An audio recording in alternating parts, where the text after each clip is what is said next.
எல்லா விதமான வெரைட்டி ரைஸ்க்கும் பொருந்துகிற ஒரே சைட் டிஷ்னால் இந்த உருளைக்கிழங்கு தான் சொல்லலாம். அது போக சாம்பார் சாதம், ரசம் சாதம், தயிர் சாதம் எல்லாத்துக்கும் ஒரு சூப்பரான காம்பினேஷன் இந்த உருளைக்கிழங்கு வறுவல். ஸ்கூலுக்கு போகிற குழந்தைங்களுக்கு இந்த உருளைக்கிழங்கு வறுவல் வச்சு கொடுத்துட்டோம்னா போதும், சாப்பாடை மிச்சம் இல்லாமல் சாப்பிட்டு வந்துடுவாங்க. அந்தளவுக்கு ஒரு செம டேஸ்ட்டான உருளைக்கிழங்கு வறுவல் எப்படி ரெடி பண்ணுறதுன்னு இப்போ நம்ம பார்த்துடலாம். இந்த உருளைக்கிழங்கு வறுவல் ரெடி பண்ணுறதுக்கு இன்றைக்கி நான் 1/4 கிலோ அளவுக்கு 2 பெரிய சைஸ் உருளைக்கிழங்கு எடுத்து வச்சுருக்கேன். உருளைக்கிழங்கு வந்து கையினால் இந்த மாதிரி அழுத்தி பார்த்தோம்னா ரொம்ப குழைவாக இருக்கக்கூடாது. அந்த மாதிரி இருக்க உருளைக்கிழங்கு தான் அந்த ஃப்ரை பண்ணுறதுக்கு நல்ல டேஸ்ட்டாக இருக்கும். இப்போ உருளைக்கிழங்கை நான் வந்து பீலர் மூலமாக தோல் சீவாமல் இந்த மாதிரி கத்தி மூலமாக லைட்டாக தோல் சீவி எடுத்துக்கிறேன்.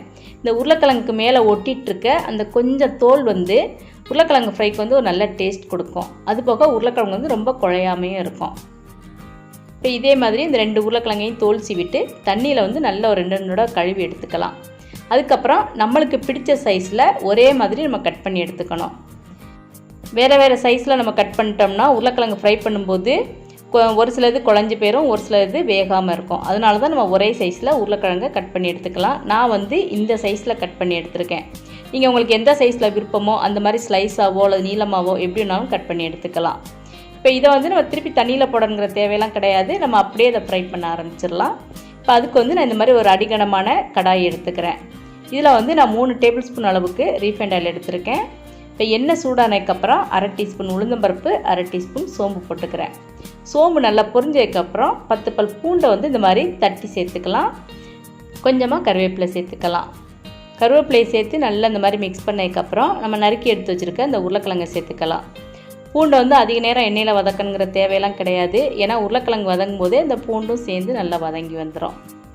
இப்போ உருளைக்கிழங்கு சேர்த்ததுக்கப்புறம் நம்ம அடுப்பை சிம்மில் வச்சிடலாம். இப்போ நான் வந்து 1/2 டீஸ்பூன் மிளகாத்தூள் சேர்த்துக்கிறேன், 1/2 டீஸ்பூன் மிளகுத்தூள், அப்புறம் 1/2 டீஸ்பூன் மஞ்சள் தூள். இப்போ அதுக்கப்புறம் நம்ம உருளைக்கிழங்கு ஃப்ரைக்கு தேவையான அளவு உப்பு சேர்த்துக்கணும். அதுக்கப்புறம் அடுப்பை அதே சிம்மில் வச்சு ஒரு மூடி போட்டு மூடி ஒரு 7லேருந்து 10 நிமிஷம் வரைக்கும் அந்த உருளைக்கிழங்கு வந்து நல்லா வேக விட்டுக்கணும். நடுவில் வந்து ஒரு 2-3 தடவை மூடியை திறந்து நல்லா மிக்ஸ் பண்ணி விட்டுக்கணும். அந்த மாதிரி மிக்ஸ் பண்ணும்போது அடியில் இருக்க உருளைக்கிழங்கு மேலே வரணும், மேலே இருக்க உருளைக்கிழங்கு அடியில் போகிற மாதிரி நம்ம மிக்ஸ் பண்ணி விட்டுக்கணும். உருளைக்கிழங்குல வந்து ஏற்கனவே நீர்ச்சத்து இருக்கிறதுனால இதுக்கு தனியாக தண்ணி சேர்க்கணுங்கிற தேவையெல்லாம் கிடையாது.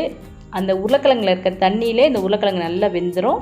இந்த தண்ணி சத்துலாம் குறைஞ்சதுக்கப்புறம் இது நல்லா மொறுமொறுப்பு கொடுக்க ஆரம்பிக்கும்.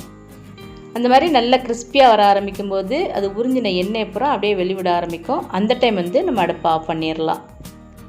ஸ்கூலுக்கு போகிற குழந்தைங்களுக்கோ அல்லது ஆஃபீஸ் போகிறவங்களுக்கோ லஞ்ச் பாக்ஸில் வந்து சைட் டிஷ்ஷாக அந்த உருளைக்கிழங்கு ஃப்ரை வச்சு பாருங்கள்.